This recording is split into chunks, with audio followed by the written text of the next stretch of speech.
ನಮ್ಮನೇಲಿ ಕೆಲಸ ಮಾಡೋ ಕೆಲ್ಸದ ಹುಡುಗಿ ಕೋಟ್ಯಾಧಿಪತಿ ಅವ್ರ ಮನೆಗೆ ಸೊಸೆ ಆಗಿದ್ದಾಳೆ ಅಂದ್ರೆ ಅದನ್ನ ಸಹಿಸ್ಕೊಳ್ಳೋದು ಯಾರಿಗಾದ್ರೂ ಕಷ್ಟನೇ ಅಲ್ವಾ ಅಣ್ಣ?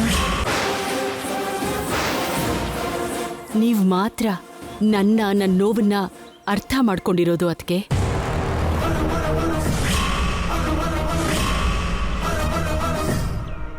ನಿಮ್ ನೋವನ್ನ ಅರ್ಥ ಮಾಡ್ಕೊಳ್ದೆ ಹೇಗಿರ್ಲಿ ಅದಕ್ಕೆ, ಆದ್ರೆ ನೀವು ಪರಿಸ್ಥಿತಿನ ಅರ್ಥ ಮಾಡ್ಕೋಬೇಕಲ್ವಾ?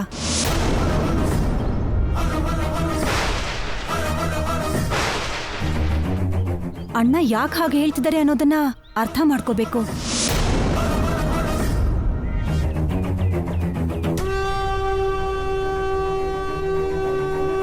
ಈಗ ನಾನೇನು ಅರ್ಥ ಮಾಡ್ಕೊಳ್ಳಲ್ಲ. ಯಾರನ್ನು ಅರ್ಥ ಮಾಡ್ಕೊಳ್ಳಲ್ಲ. ದಯವಿಟ್ಟು ನನ್ನ ಅರ್ಥ ಮಾಡ್ಕೊಳ್ಳಿ ನೀವೆಲ್ರು.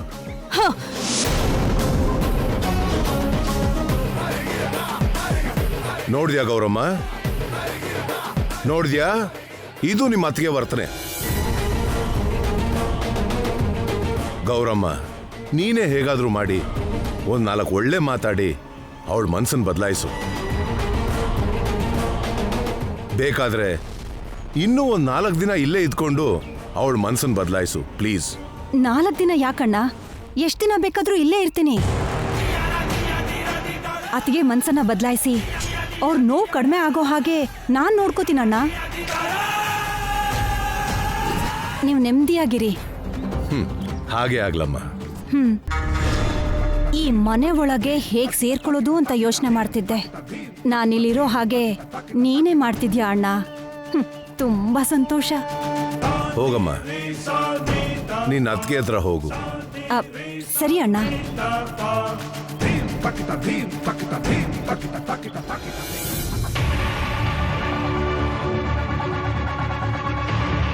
ಡ್ಯಾಡಿ, ಡ್ಯಾಡಿ, ಒಂದ್ಸಲಿ ಈ ಪೇಪರ್ ನೋಡಿ.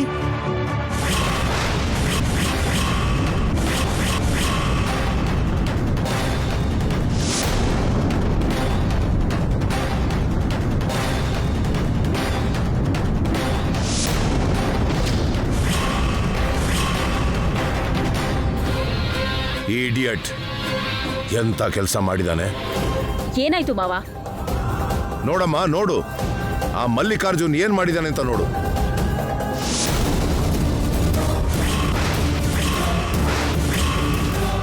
ಇಷ್ಟಾದ ಮೇಲೂ ಕೂಡ ಮಲ್ಲಿಕಾರ್ಜುನ್ಗೆ ನಮ್ಮ ಮೇಲೆ ಸೇಡು ತೀರಿಲ್ಲ ಅನ್ಸುತ್ತೆ. ಅದಕ್ಕೆ ಹೀಗೆ ಪೇಪರ್ನೆಲ್ಲ ಹಾಕಿಸಿ ಖುಷಿ ಪಡ್ತಾ ಇದ್ದಾನೆ.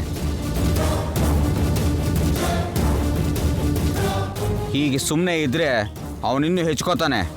ಏನಾದರೂ ಮಾಡಿ ಅವನಿಗೆ ಬುದ್ಧಿ ಕಲಿಸ್ಬೇಕು.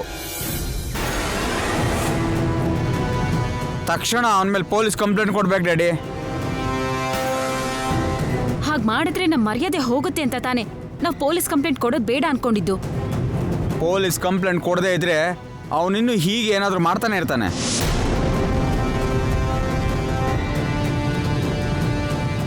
ಇವನನ್ನು ಹೀಗೆ ಬಿಟ್ಟರೆ ನಮ್ಮ ಕುಟುಂಬಕ್ಕೆ ಅವಮಾನ ಮಾಡ್ತಾನೆ ಇರ್ತಾನೆ. ಹೇಳೋಣ,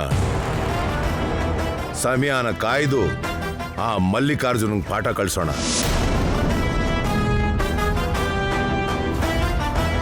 ಸದ್ಯಕ್ಕೆ ನಾವು ಯೋಚನೆ ಮಾಡಬೇಕಾಗಿರೋದು ಆ ಮಲ್ಲಿಕಾರ್ಜುನ್ ಬಗ್ಗೆ ಅಲ್ಲ, ವಸಂತನ ಕೋಪದ ಬಗ್ಗೆ, ಅಖಿಲ್ ಜೀವನದ ಬಗ್ಗೆ, ಶ್ಯಾಮನ್ ಭವಿಷ್ಯದ ಬಗ್ಗೆ. ಅದಕ್ಕಿಂತ ಮುಖ್ಯವಾದ್ದು ಇನ್ನೇನೂ ಇಲ್ಲ. ಇದೆಲ್ಲ ಬಗೆಹರಿಯೋವರೆಗೂ ನಾವು ಯಾವುದ್ರ ಬಗ್ಗೆನೂ ಯೋಚನೆ ಮಾಡಬಾರ್ದು.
ಅಖಿಲ್ ಅವರ ರೂಮಲ್ಲಿ ಇದೆ ಅಂತ ಅನ್ಸುತ್ತೆ. ಅದಕ್ಕೆ ನಿನ್ ಬ್ಯಾಗು ನಾನ್ ತಕೊಂಡ್ ಬರ್ಬೇಕಾ ಏನು?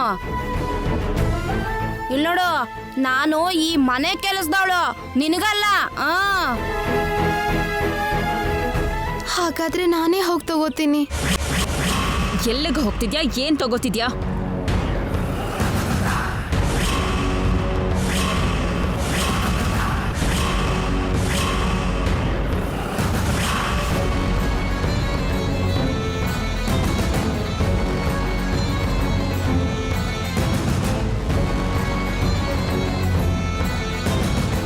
ಏನ್ ವಿಷಯ ಮಾತಾಡ್ತಿದ್ದೀರಾ ಇಬ್ರು?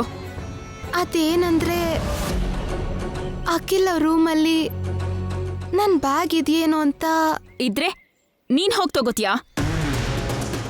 ಯಾರ್ಯಾರೋ ಬೇಕಂದಾಗೆಲ್ಲ ಅಖಿಲ್ ರೂಮ್ಗೆ ಹೋಗಕ್ಕಾಗಲ್ಲ. ಬೋರಮ್ಮ, ಅಮ್ಮಾರೆ, ನೀನ್ ಹೋಗಿ ಆ ಬ್ಯಾಗ್ನ ತಗೊಂಡ್ ಬಾ. ಸರಿ ಅಮ್ಮಾರೆ.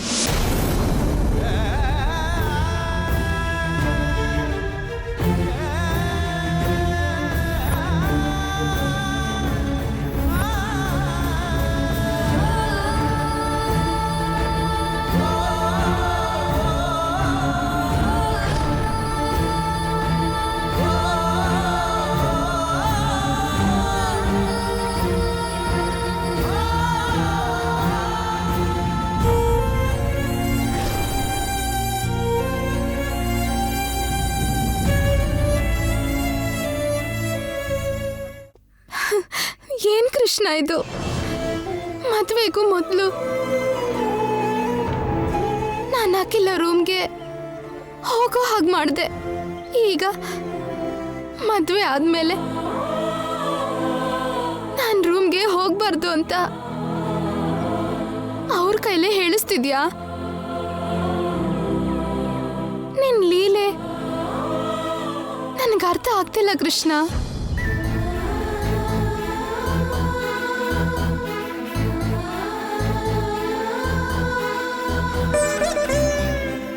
ಇಲ್ಲ ನೋಡು, ಇದೇನಾ ನಿನ್ ಬ್ಯಾಗು? ಹಾ ಇದೆ. ಇದ್ ತಕೊಂಡು ನಿನ್ ರೂಮ್ ಒಳಕ್ ಹೋಗು.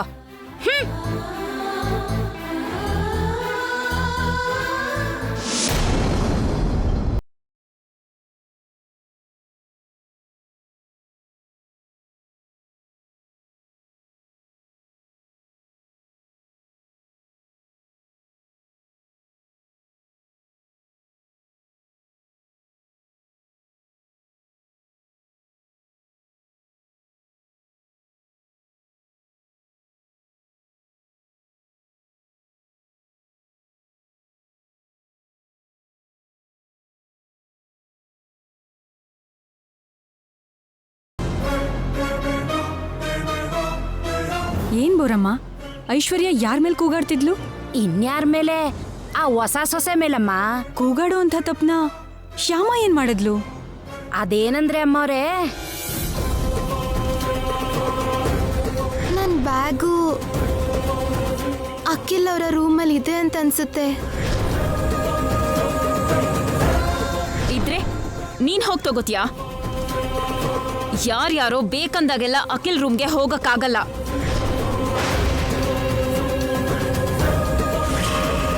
ಬೋರಮ್ಮ, ನೀನ್ ಹೋಗಿ ಆ ಬ್ಯಾಗ್ನ ತಗೊಂಡ್ ಬಾ. ಅದಮ್ಮ ನಡೆದಿದ್ದು. ಏನ್ ಬೋರಮ್ಮ ಇದು? ಅವಳು ಬ್ಯಾಗ್ ತಗೊಳ್ಳೋಣ ಅಂತ ಬಂದ್ರೆ ಕೂಗಾಡೋದು ಯಾಕೆ? ಪಾಪ ಎಷ್ಟು ಬೇಜಾರು ಮಾಡ್ಕೊಂಡಿರ್ತಾಳೋ ಏನೋ. ನೀವೇನೋ ಆ ಹುಡುಗಿ ಬಗ್ಗೆ ಯೋಚನೆ ಮಾಡ್ತೀರಾ, ಐಶ್ವರ್ಯ ಅಮ್ಮವರು ನಿಮ್ಮ ಅತ್ತೆ ಬಗ್ಗೆ ಯೋಚನೆ ಮಾಡ್ತಾರೆ. ಅದಕ್ಕೆ ಹಂಗ್ ಕೂಗಾಡಿದ್ದು. ಸರಿ ಬಿಡಿ, ಯಾರ್ ಏನೇ ಅಂದ್ರೂ ಕೂಡ ಆ ಹುಡುಗಿ ಮಾತ್ರ ನಮ್ಮನೆ ಸೊಸೆನೇ ಅಲ್ವಾ? ಬೋರಮ್ಮ, ನೀನೆ ನಿಮ್ಗೊಂದು ಸೀರೆ ಕೊಟ್ಟಿದ್ನಲ್ಲ, ಆ ಸೀರೆ ತಗೊಂಡೋಗಿ ಶ್ಯಾಮಕ್ ಕೊಡಿ.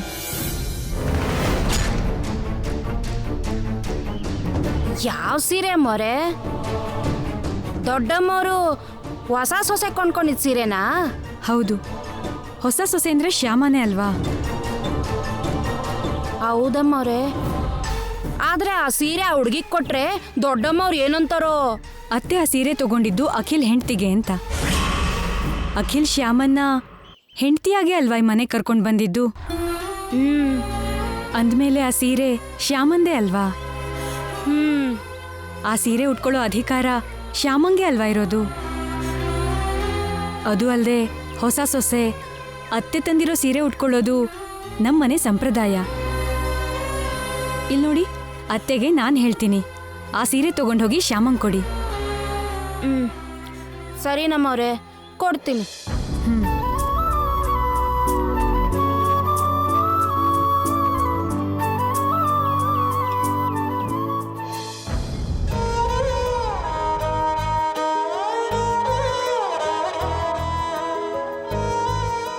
ಈ ಅನಿಷ್ಟದ ಹುಡುಗಿ ನನ್ನ ಮಗನ ಪಕ್ಕ ಯಾಕಿದ್ದಾಳೆ?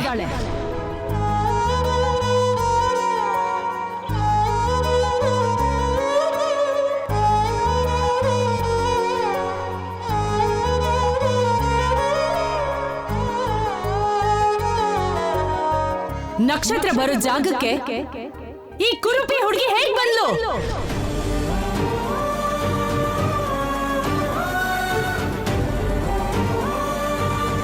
ಅದೆಲ್ಲ ಒಳಗೆ ಹೋದ್ಮೇಲೆ ಹೇಳ್ತೀನಿ ವಸಂತ, ಮೊದಲು ಆರತಿ ಮಾಡು.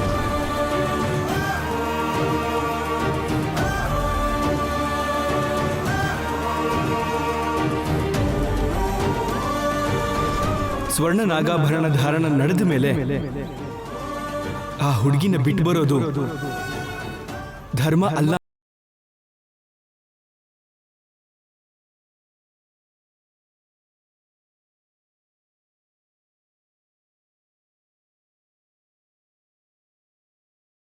ಮಮ್ಮಿನ ಒಪ್ಪಿಸ್ಬೋದು ಅನ್ನೋ ನಂಬಿಕೆಯಿಂದ ಶ್ಯಾಮನ್ನ ಮದುವೆ ಮಾಡ್ಕೊಂಡು ಕರ್ಕೊಂಡು ಬಂದೆ. ಮಮ್ಮಿ ಒಪ್ಕೊಳ್ದೇ ಇದ್ದಿದ್ದಕ್ಕೆ ಶ್ಯಾಮ ಎಷ್ಟು ನೊಂದ್ಕೊಂಡಿರ್ತಾಳೆ. ಜೊತೆಗೆ ಈಗ ಅತ್ತಿಗೆ ಹೀಗೆ ಮಾತಾಡಿದ್ದಕ್ಕೆ ಇನ್ನೂ ನೋವಾಗಿರುತ್ತೆ. ನನ್ನ ಮಾತನ್ನ ನಂಬಿ ನನ್ನ ಜೊತೆ ಬಂದಿರೋ ಶ್ಯಾಮನ್ನ ನೋಡ್ಕೊಳ್ಳೋದು ನನ್ನ ಕರ್ತವ್ಯ. ಶ್ಯಾಮ ವಿಷಯದಲ್ಲಿ ನನ್ನ ಕರ್ತವ್ಯ ಮಾಡಲೇಬೇಕು. ಗಂಡ ಆಗಿ ಅವಳನ್ನ ನೋಡ್ಕೊಳಕ್ಕಾಗದೆ ಹೋದ್ರು ಬಾಧ್ಯತೆಯಿಂದ ಅವಳಿಗೆ ನೋವಾಗ್ದಿರೋ ಹಾಗೆ ನೋಡ್ಕೋಬೇಕು.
ಈ ಸೀರೆ ಹೊಸ ಸೊಸೆಗೆ ಅಂತ ತಂದಿದ್ದಂತೆ, ನೀನು ಉಟ್ಕೋಬೇಕು ಅಂತ ವೈದೇಹಿ ಅಮ್ಮವ್ರೆ ಹೇಳಿದ್ರು.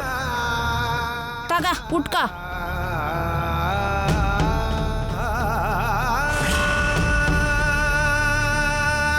ಅದೃಷ್ಟ ಮಾಡಿ ಹುಟ್ಟಿದ್ಯಾ ಅನ್ಸುತ್ತೆ. ಅದಕ್ಕೆ ಗೊಂಬೆ ತರ ಇರೋ ಹುಡುಗಿ ಉಟ್ಕೋಬೇಕಾದ ಸೀರೆ ನಿನ್ ಪಾಲಕ್ ಬಂದಿದೆ. ಏನ್ ಮಾಡೋದು, ಉಟ್ಕ.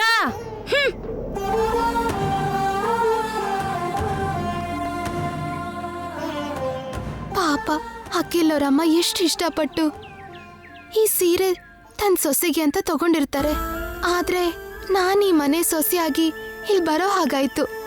ಹೇಗೆ ಉಟ್ಕೊಳ್ಳೋದು? ಮದ್ವೆಲಾದ್ರೆ ಅಮ್ಮ ಉಡ್ಸಿದ್ರು, ಈಗ ಯಾರು ಸಹಾಯ ಮಾಡ್ತಾರೆ? Excuse me. ಓ ಸಾರಿ,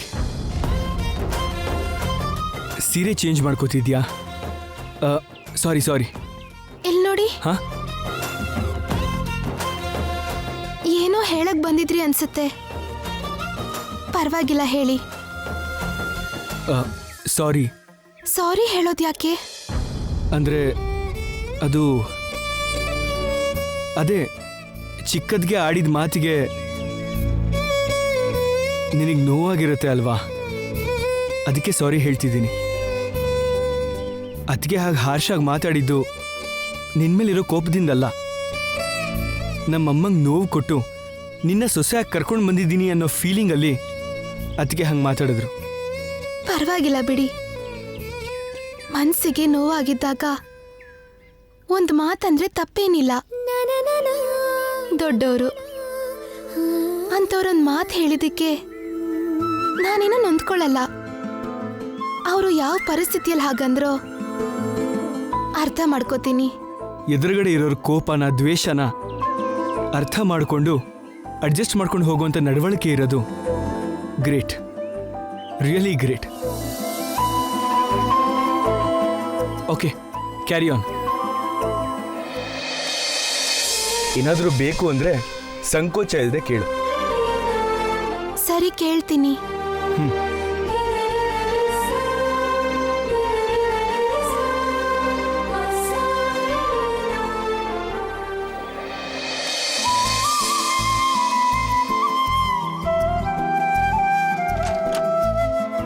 ಶ್ಯಾಮ,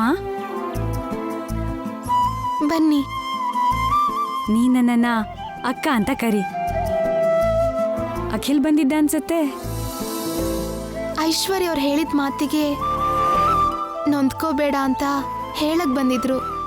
ಅಂದ್ಕೊಂಡಿದ್ದೆ, ಎದುರಿಗಿರೋರ್ ಮನ್ಸಿಗೆ ಸ್ವಲ್ಪ ನೋವಾದ್ರೂ ಅಖಿಲ್ ತಡ್ಕೊಳ್ಳಲ್ಲ. ಏನು, ಇನ್ನು ಸೀರೆ ಉಟ್ಕೊಳ್ಳಿಲ್ವಾ? ಅಂದ್ರೆ ಅದು ಸೀರೆ ಉಟ್ಕೊಳಕ್ ಬರತ್ತಲ್ವಾ? ಬರತ್ತಕ್ಕ, ಅಮ್ಮ ಕಲ್ಸಿದ್ದಾರೆ. ಗೊತ್ತು ಬಿಡು, ಸುಮ್ಮನೆ ಕೇಳ್ದೆ, ಏನು ಅನ್ಕೋಬೇಡ. ಎಲ್ಲ ಸೀರೆನೇ ಬೇರೆ, ಈ ಸೀರೆನೇ ಬೇರೆ. ಭಾವಿ ಸೊಸೆಗೆ ಅಂತ ನಮ್ಮ ಅತ್ತೆ ಪ್ರತ್ಯೇಕವಾಗಿ ತಂದಿರೋ ಸೀರೆ ಇದು. ಈ ಸೀರೆ ಉಡೋಕೆ ಎಲ್ರಿಗೂ ಬರೋದಿಲ್ಲ.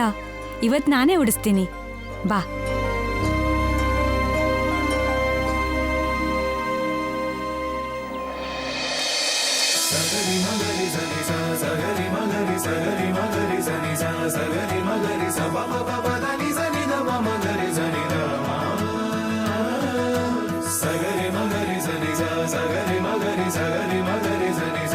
ಅತ್ತೆ ಮನೆ ಸೀರೆಲಿ ಹೊಸ ಸೊಸೆ ಸುಂದರವಾಗಿ ಕಾಣ್ತಾಳೆ.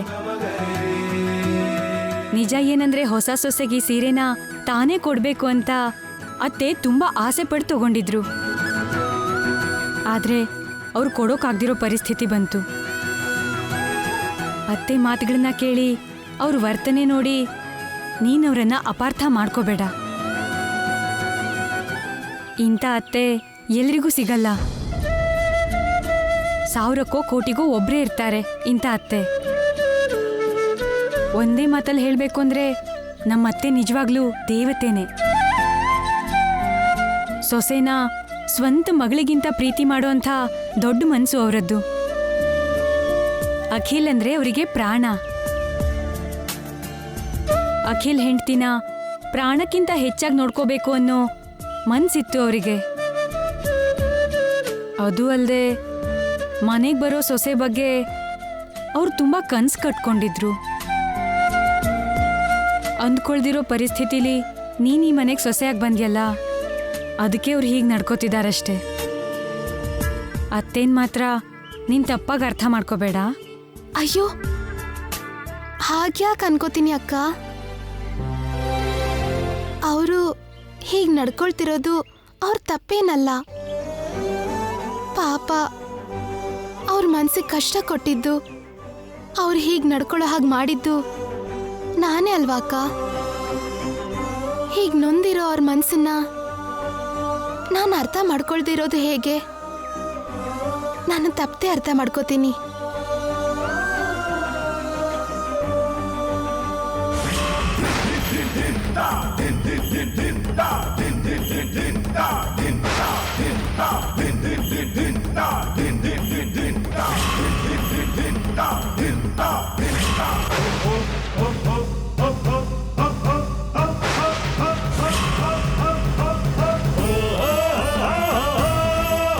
ನೋಡಿದ್ರಾ ಅತ್ತಿಗೆ, ನೋಡಿದ್ರಾ?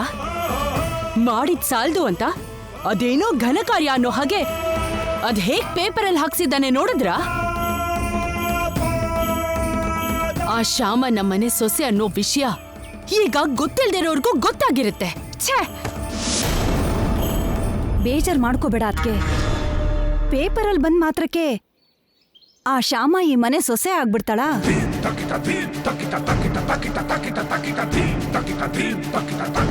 ಅವಳನ್ನ ಈ ಮನೆಯಿಂದ ಹೇಗ್ ದೂರ ಮಾಡ್ಬೇಕೋ ಹಾಗ್ ಮಾಡೋಣ. ಅದು ಅಷ್ಟು ಸುಲಭ ಅಲ್ಲ ಅತ್ಗೆ. ಅಷ್ಟು ಕಷ್ಟ ಕೂಡ ಅಲ್ಲ ಅತ್ಗೆ. ಗ್ರಹ ದೋಷ ಹೋಗ್ಲಿ ಅಂತ ಮರದ ಜೊತೆ ಮದ್ವೆ ಮಾಡ್ಸೋ ಹಾಗೆ ಅಖಿಲ್ಗಿರೋ ಗ್ರಹ ದೋಷ ಹೋಗೋದಕ್ಕೆ ಯಾವ್ದೋ ಮರದ ಜೊತೆ ಮದ್ವೆ ಮಾಡಿದೀವಿ ಅಂತ ಅನ್ಕೊಳ್ಳೋಣ. ಅಷ್ಟ್ ಮಾತ್ರಕ್ಕೆ ಆ ಮರನೇ ಬಂದು ಈ ಮನೆ ಸೊಸೆ ಆಗಿ ಈ ಮನೇಲೆ ಕಾಯಮ್ಮ ಕೂತ್ಕೊಳ್ಳಲ್ವಲ್ಲ. ಈಗ ಶ್ಯಾಮ ಕೂಡ ಹಾಗೇನೆ ಈ ಮನೇಲೆ ಬೇರ್ ಬಿಟ್ಟು ಪರ್ಮನೆಂಟ್ ಆಗಿ ನಿಲ್ಲೇ ಇರಲ್ಲ. 4 ನೋಟಿನ ಕಟ್ಟಿಂದ ನಮ್ಮ ಅಕ್ಕಿಲ್ಗೆ ದೃಷ್ಟಿ ತೆಗೆದು ಶ್ಯಾಮ ಮುಖಕ್ಕೆಸೆದ್ರೆ ಬೇಡ ಅಂದ್ರೂ ಅವಳೇ ದೂರ ಹೋಗ್ತಾಳೆ. ನೀವೇನು ಟೆನ್ಷನ್ ಮಾಡ್ಕೋಬೇಡಿ ಅತ್ಗೆ. ನೀವ್ ಅಂದ್ಕೊಂಡ ಹಾಗೇನೆ ಆದಷ್ಟು ಬೇಗ ಆ ಶ್ಯಾಮನ ಈ ಮನೆಯಿಂದ ಹೊರಗಡೆ ಕಳ್ಸೋ ಜವಾಬ್ದಾರಿ ನಂದು, ಸರಿನಾ? ಅತ್ತೆ, ಪ್ರಾಬ್ಲಮ್ ಆಗಿದೆ ಅತ್ತೆ. ಏನಾಯ್ತು? ಹೊಸ ಸೊಸೆ ಹತ್ರ ಬೃಂದಾವನ ಪೂಜೆ ಮಾಡಿಸೋದು ನಮ್ಮ ಆಚಾರ ಅಲ್ವಾ? ಆ ಬೃಂದಾವನ ಪೂಜೆಗೆ ಅಂತ ಮುತ್ತೈದೆಯರೆಲ್ಲ ಬಂದಿದ್ದಾರೆ. ಹೊಸ ಸೊಸೆ ಎಲ್ಲಿ ಎಲ್ಲಿ ಅಂತ ಪದೇ ಪದೇ ಕೇಳ್ತಿದ್ದಾರೆ. ಏನ್ ಮಾಡ್ಬೇಕೋ ನಂಗೆ ಅರ್ಥನೇ ಆಗ್ತಿಲ್ಲ ಅತ್ತೆ. ಛೇ, ತಪ್ಪು ಮಾಡಿದ್ವಿ ಐಶ್ವರ್ಯ, ತಪ್ಪು ಮಾಡ್ಬಿಟ್ವಿ. ಬೃಂದಾವನ ಪೂಜೆ ಕಾರ್ಯಕ್ರಮ ಇಲ್ಲ ಅನ್ನೋ ವಿಷಯನ ನಾವು ಸಂಬಂಧಿಕರಿಗೆಲ್ರಿಗೂ ಫೋನ್ ಮಾಡಿ ಹೇಳಬೇಕಾಗಿತ್ತು. ಆ ಯೋಚನೆನೇ ಬರಲಿಲ್ಲ. ಹೇಗ್ ಬರುತ್ತೆ ಅತ್ತೆ? ಶ್ಯಾಮ ಈ ಮನೆಗೆ ಸೊಸೆಯಾಗಿ ಬಂದಿದ್ದಕ್ಕೆ ತಲೆ ಕೆಲ್ಸಾನೇ ಮಾಡ್ತಾ ಇಲ್ಲ. ಇನ್ನು ಆ ಯೋಚನೆ ಎಲ್ಲಿಂದ ಬರ್ಬೇಕೋ ಹೇಳಿ? ಹೋಗ್ಲಿ ಬಿಡು, ಬೃಂದಾವನ ಪೂಜೆ ಇಲ್ಲ, ವಾಪಸ್ ಹೋಗಿ ಅಂತ ಬಂದಿರೋ ಸಂಬಂಧಿಕರನ್ನೆಲ್ಲ ಕಳಿಸ್ಬಿಡು. ಪೂಜೆ ಯಾಕಿಲ್ಲ ಅಂತ ಕೇಳಿದ್ರೆ ಏನ್ ಹೇಳ್ಬೇಕು ಅತ್ತೆ? ಹೊಸ ಸೊಸೆನ ನೋಡಿದ್ಮೇಲೆ ಬೃಂದಾವನ ಪೂಜೆ ಮಾಡ್ಬೇಕು ಅನ್ನೋ ಆಸೆ ಸತ್ ಹೋಗಿದೆ ಅಂತ ಹೇಳು. ಹಾಗೆ ಹೇಳಿದ್ರೆ ಚೆನ್ನಾಗಿರಲ್ವೇನೋ ಅತ್ತೆ? 4 ಜನರ ಮುಂದೆ ನಮ್ ಮರ್ಯಾದೆ ಹೋಯ್ತು ಅಂತ ಮಾವಂಗೆ ಬೇಜಾರಾಗ್ಬೋದು ಅತ್ತೆ. ವೈದೇಹಿ ಐಶ್ವರ್ಯ ಜೊತೆ ಸಮವಾಗಿ ಶ್ಯಾಮನು ಇರಬೇಕು.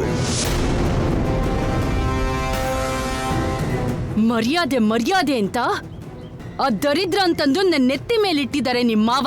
ಛೇ,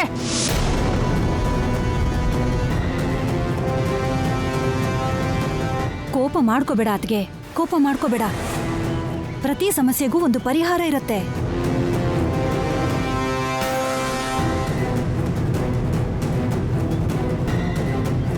ಸದ್ಯಕ್ಕೆ ನಿಮ್ಮ ಮರ್ಯಾದೆ ಅನ್ನೋದು ಮುಳ್ಳಿನ ಮೇಲೆ ಬಿದ್ದಿರೋ ಬಟ್ಟೆ ಹಾಗೆ.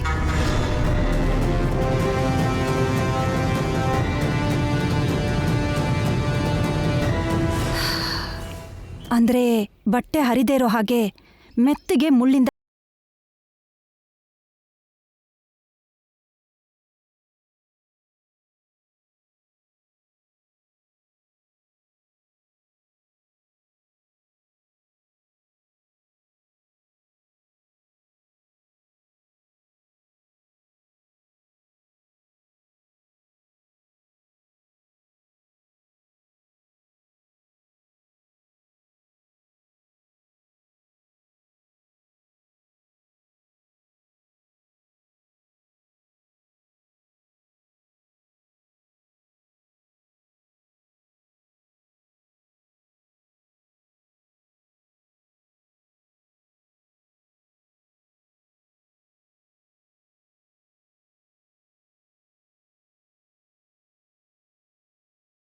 ಆ ಬೃಂದಾವನ ಪೂಜೆನ ಮುಗಿಸ್ಬಿಡೋಣ.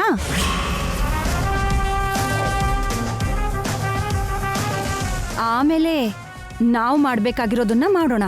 ಸರಿ, ನಿಮ್ಮಿಷ್ಟ. ಆ ಏರ್ಪಾಡೇನೋ ನೀವೇ ನೋಡ್ಕೊಳ್ಳಿ. ಅದನ್ನೆಲ್ಲ ನಾನ್ ನೋಡ್ಕೋತೀನಿ ಬಿಡಿ ಅತ್ತಿಗೆ. ನೀವು ಮಾತ್ರ ಅತ್ತೆ ಸ್ಥಾನದಲ್ಲಿ ಅಲ್ಲಿ ನಿಂತಿದ್ರೆ ಸಾಕು.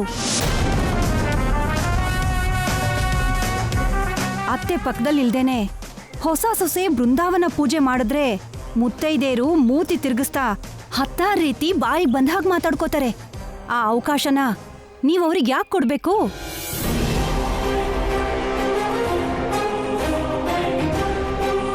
ಹಾಗೆ ಆಗ್ಲಿ, ನಾನು ಕೂಡ ಅಲ್ಲೇ ಇರ್ತೀನಿ.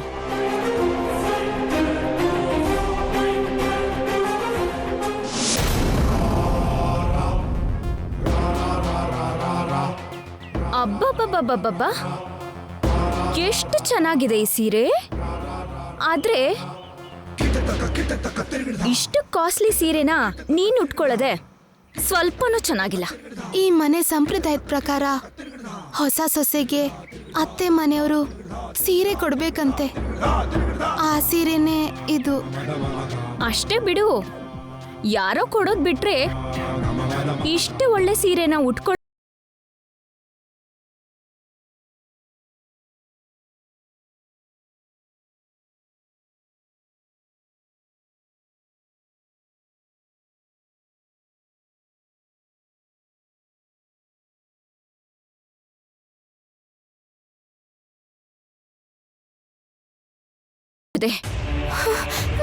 ನಾನೇನ್ ಮಾಡ್ದೆ?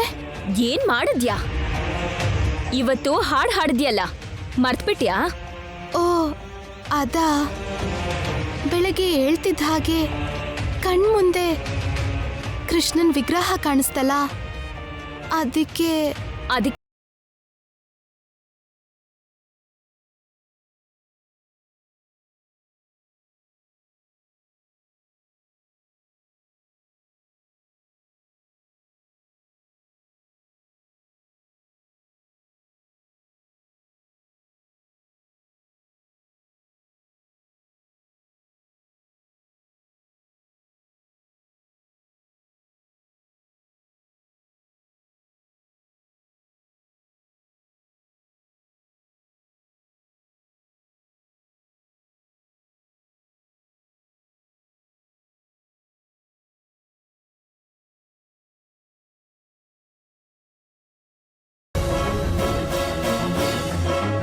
ಇಲ್ಲಿ ಏನ್ ನಡೀತಿದ್ಯೋ ನೋಡ್ಬೇಕು ಅಂತ ನಾನು ಮಮ್ಮಿ ಬಂದು ಔಟ್ ಹೌಸಲ್ಲಿದ್ದಿದ್ದು ಎಷ್ಟು ಒಳ್ಳೇದಾಯ್ತು.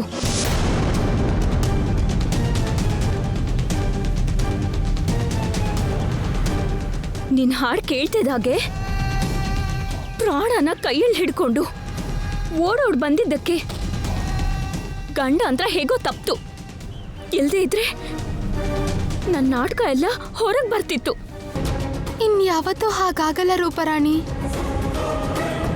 ಏನು, ನಿನ್ ಮೇಲೆ ನನಗೆ ಪೂರ್ತಿ ನಂಬಿಕೆ ಹೋಗಿದೆ. ಇನ್ನು ನಿನ್ನ ನಂಬೋಕೆ ಆಗಲ್ಲ. ಹಾಗೆ ಹೇಳ್ಬೇಡ ರೂಪರಾಣಿ. ಇವತ್ತಿಂದ ನಾನು ಹುಷಾರಾಗಿರ್ತೀನಿ. ಏನು ಹುಷಾರಾಗಿರ್ತೀಯೋ ಏನೋ, ಮತ್ತೆ ಹೀಗೆ ಆದ್ರೆ ಎಲ್ಲ ಹಾಳಾಗತ್ತೆ. ಹುಷಾರ್.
ಹುಷಾರಾಗಿ ಯಾಕಿರ್ಬೇಕು? ಅಂತ ಸಮಸ್ಯೆ ಏನಾಗಿದೆ?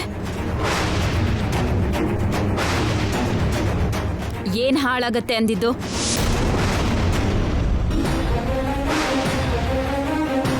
ನಿನಗೆ ಶ್ಯಾಮನ್ನ ಯಾಕೆ ನಂಬಕ್ಕಾಗಲ್ಲ?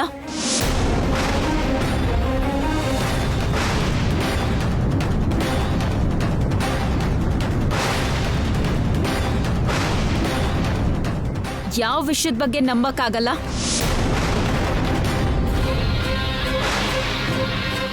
ಇಷ್ಟೊತ್ತು ಏನ್ ಮಾತಾಡ್ತಿದ್ರಿ ನೀವು?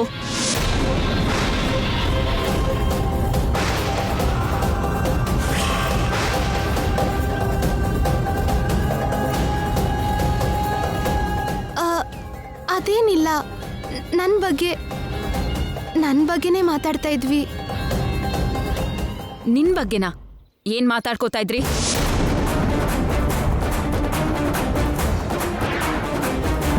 ಇಷ್ಟು ದೊಡ್ಡ ಮನೆಯಲ್ಲಿ ಇಷ್ಟು ದೊಡ್ಡ ಜನರ ಮಧ್ಯೆ ನಾನು ಸರಿಯಾಗಿರ್ತೀನಿ ಅಂತ ಇವಳಿಗಿನ್ನೂ ನನ್ನ ಮೇಲೆ ನಂಬಿಕೆ ಬಂದಿಲ್ಲ. ಏನ್ ಸಮಸ್ಯೆ ಆದ್ರೂ ಎಲ್ಲ ಹಾಳಾಗತ್ತೆ ಅಂತಿದ್ಲು ರೂಪರಾಣಿ.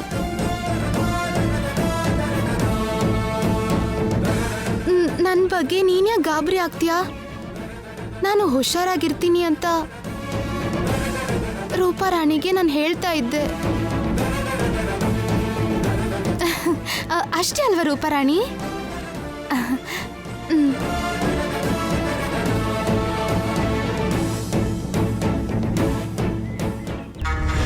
ಶ್ಯಾಮ ಹೇಳ್ತಿರೋದನ್ನ ಯಾಕೋ ನಂಬಕ್ಕಾಗ್ತಿಲ್ಲ.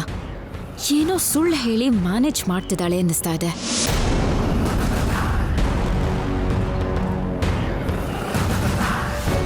ಹೊರಗಡೆ ಅಮಾಯಕಿಯಾಗಿ ಕಾಣಿಸಿದ್ರು ತುಂಬಾ ಜೋರಾಗೇ ಇದ್ದಾಳೆ ಇವಳು. ಆದಷ್ಟು ಬೇಗ ಇವಳನ್ನ ಮನೆಯಿಂದ ಹೊರಗೆ ಕಳಿಸೋದೇ ಒಳ್ಳೇದು. ಏನಾಯ್ತು ಹಾಗೆ ನೋಡ್ತಾ ಇದ್ದೀರಾ? ಏನೂ ಇಲ್ಲ ಬಿಡು. ಅಲ್ಲಿ ಬೃಂದಾವನ ಪೂಜೆಗೆ ತಯಾರಿ ನಡೀತಾ ಇದೆ. ಬೇಗ ರೆಡಿಯಾಗಿ ಬಾ. ಸರಿ, ಬರ್ತೀನಿ.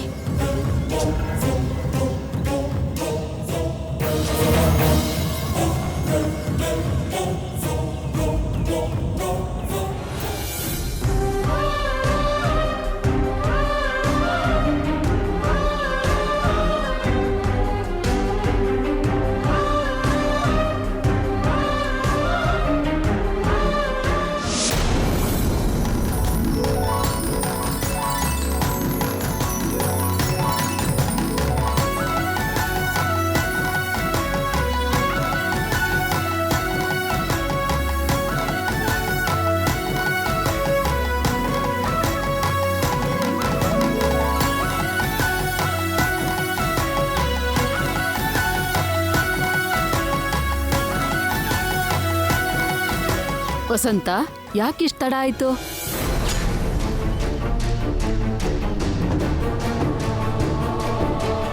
ಹೊಸ ಸೊಸೆ ರೆಡಿ ಆಗೋದಕ್ಕೆ ತಡ ಆಗ್ತಿದ್ಯೇನೋ? ಅದೆಲ್ಲ ಏನೂ ಇಲ್ಲ, ನೀವ್ ಕೆಲ್ಸ ಮುಗಿಸಿ. ಕೆಲ್ಸ ಎಲ್ಲ ಮುಗೀತು. ನಿಮ್ ಹೊಸ ಸೊಸೆ ಎಲ್ಲಿ?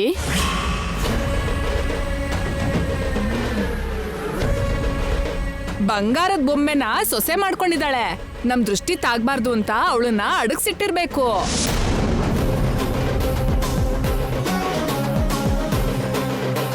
ಹಾಗ್ ಮುಚ್ಚಿಟ್ಟಿದ್ರೆ ಹೇಗ್ ವಸಂತ? ಬೃಂದಾವನ ಪೂಜೆ ಮಾಡಿಸ್ಬೇಕಾಗಿರೋದು ಹೊಸ ಸೊಸೆ ಕೈಲೇ ಹೊರತು ಹಳೆ ಅತ್ತೆ ಕೈಯಲ್ಲ. ಬರ್ತಾಳೆ, ಹೊಸ ಸೊಸೆ ಬರ್ತಾಳೆ. ಬೇಗ ಕರೆದ್ರೆ ಹೊಸ ಸೊಸೆ ಕೈಲಿ ತುಳಸಿ ಪೂಜೆ ಮಾಡಿಸಿ ಅವಳ ಕೈಯಿಂದನೇ ಪ್ರಸಾದನೂ ಮಾಡಿಸಿ ಹೊಸ ಸೊಸೆ ಕೈಲೇ ತುಳಸಿ ಅಮ್ಮನ್ಗೆ ನೈವೇದ್ಯ ಕೊಡಿಸ್ತೀವಿ. ಸರಿ ಸರಿ, ಎಲ್ಲ ಪದ್ಧತಿ ಪ್ರಕಾರನೇ ಮಾಡಿದ್ರಾಯ್ತು. ಅವಳು ಇನ್ನೇನು ಬಂದ್ಬಿಡ್ತಾಳೆ, ಹೊಸ ಮದುಮಗಳು. ನೀವು ಕೆಲಸ ಮುಂದುವರಿಸಿ.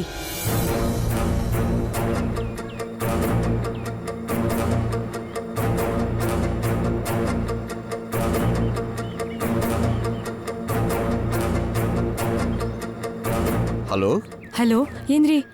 ಬೃಂದಾವನ ಪೂಜೆಗೆ ಮುತ್ತೈದೆಯರು ಬಂದಿದ್ದಾರೆ. ಎಲ್ಲ ಸಿದ್ಧತೆ ನಡೀತಿದೆ. ಆ ಪೂಜೆ ನಡೆಯೋದು ಅತ್ತೆಗೆ ಸ್ವಲ್ಪ ಕೂಡ ಇಷ್ಟ ಇಲ್ಲದೆ ಇದ್ರು ಏನೂ ಮಾಡೋಕ್ಕಾಗದೆ ಒಪ್ಕೊಂಡಿದ್ದಾರೆ. ಅದರಿಂದ ಏನು ತೊಂದರೆ ಆಗುತ್ತೋ ಏನೋ ಅಂತ ನನಗೆ ಸ್ವಲ್ಪ ಭಯ ಆಗ್ತಿದೆ ರೀ. ಅಂಥದ್ದೇನಾದ್ರೂ ಆದ್ರೆ ಅಖಿಲ್ ಒಬ್ನೇ ಅತ್ತೆಗೆ ಎಷ್ಟು ಅಂತ ಸಮಾಧಾನ ಮಾಡೋಕ್ಕಾಗತ್ತೆ? ನೀವು ಮತ್ತೆ ಮಾವನು ಪೂಜೆ ನಡೆಯೋವಾಗಿದ್ದಿದ್ರೆ ಚೆನ್ನಾಗಿರ್ತಿತ್ತು. ಬೇಗ ಬಂದ್ಬಿಡಿ. ಸರಿ ವೈದೇಹಿ, ಇನ್ನು 10 ನಿಮಿಷದಲ್ಲಿ ಮನೆಗೆ ಬರ್ತೀನಿ, ಓಕೆನಾ? ಆಯ್ತು ರೀ.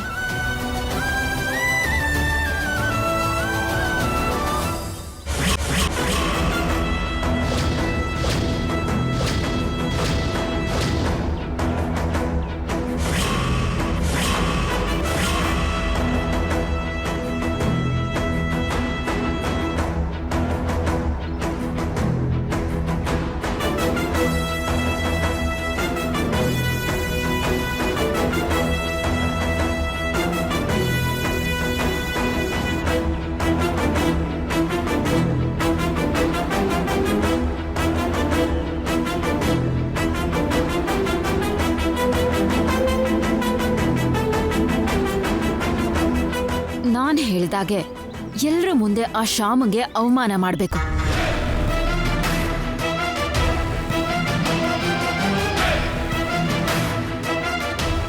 ಅದನ್ನ ನೋಡಿ ನನ್ನ ಅತ್ತೆಗೆ ಕೋಪ ಬರಬೇಕು.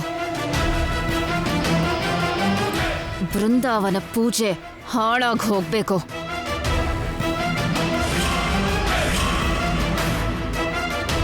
Okay madam. ನೀವೆಲ್ಲ ಹೋಗಿರಿ. ನಾನು ಹೋಗಿ ಹೊಸ ಸೊಸೆನ ಕರ್ಕೊಂಡು ಬರ್ತೀನಿ.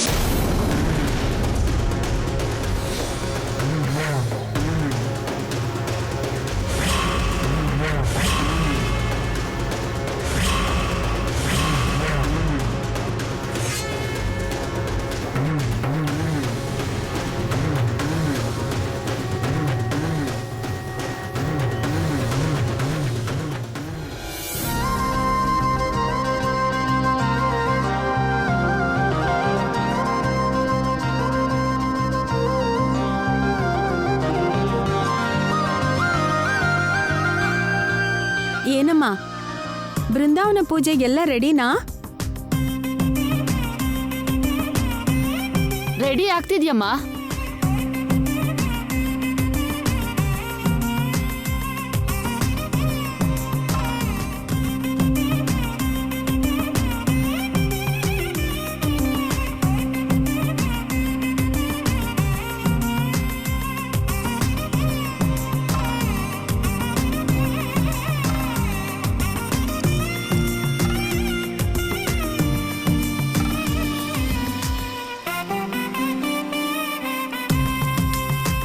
ವಸಂತ,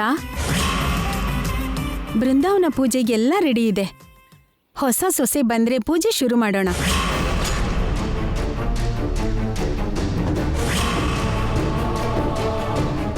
ಏನ್ ಹಾಗೆ ನೋಡ್ತಾ ಇದ್ದೀರಾ? ಹೊಸ ಸೊಸೆನ ಬರಕ್ ಹೇಳು.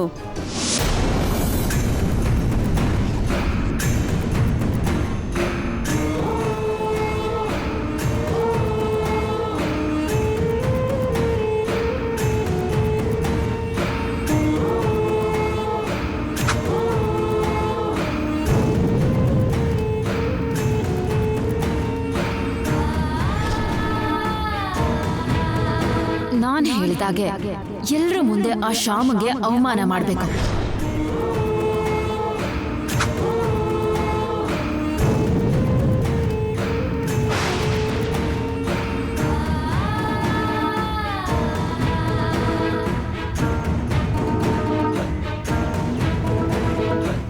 ಬರ್ತಾ ಇದ್ದಾಳೆ ಹೊಸ ಸೊಸೆ.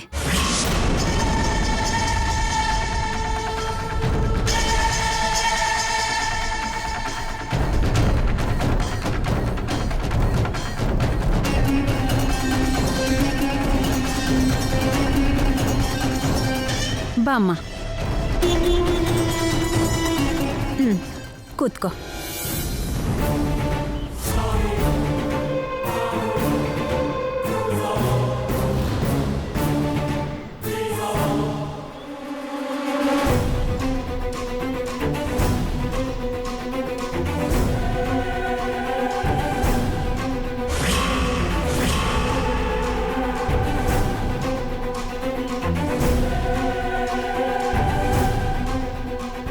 ಏನಮ್ಮ ಹೊಸ ಸೊಸೆ, ಬೃಂದಾವನ ಪೂಜೆಗೆ ಬೃಂದಾವನಕ್ ಬಂದಾಯ್ತಲ್ಲ, ಇನ್ನೂ ಆ ಮುಸುಕ್ ಯಾಕಮ್ಮ?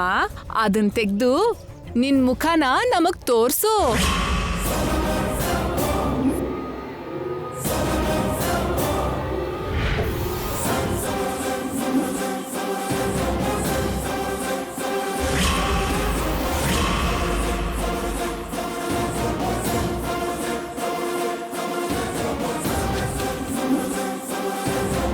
ಯಾಕಮ್ಮ ಮುಸುಕ್ ತೆಗಿಯೋಕೆ ನಾಚಿಕೆ ಆಗ್ತಿದ್ಯಾ?